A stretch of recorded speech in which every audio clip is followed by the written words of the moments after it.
Tara, play natin yan. Ba't nyo sinisira yan? Yun lang, ba't nyo sinisira yan? Kukupitin na naman kayo.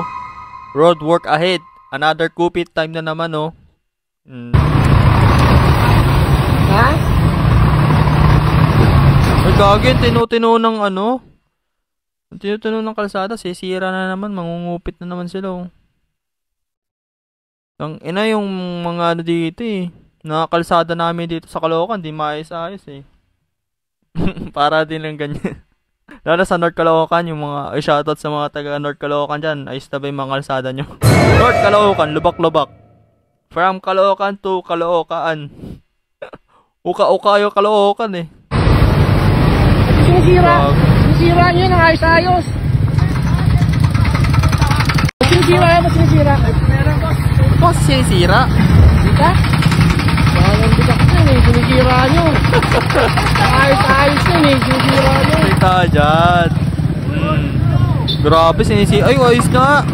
Boss, sinisira nyo, boss. At may, ano, may bawal sa naman yung mga kawatas sa gobyerno. Para may kurakot na naman ng mga animal. Dito nga sa North Caloocan, eh. Lubak-lubak na, eh. Di pa napapayos, eh. Pero wag ka, yung Maynila, sinisira yung pagkikinusin na, ano.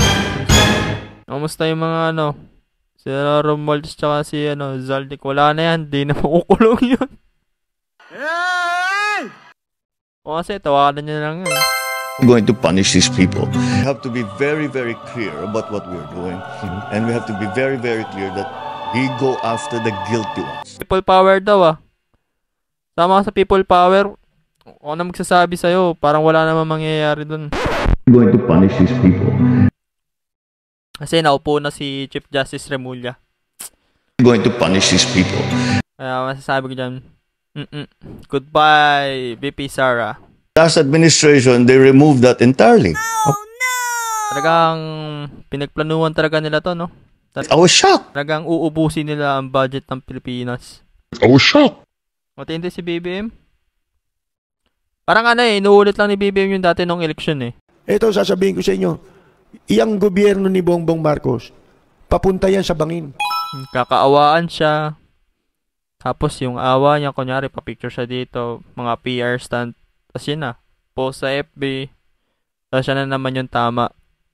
Pero kahit na pinsan mo. Yan pong itong gobyerno ni Bongbong Marcos, patungo sa bangin. Bakit?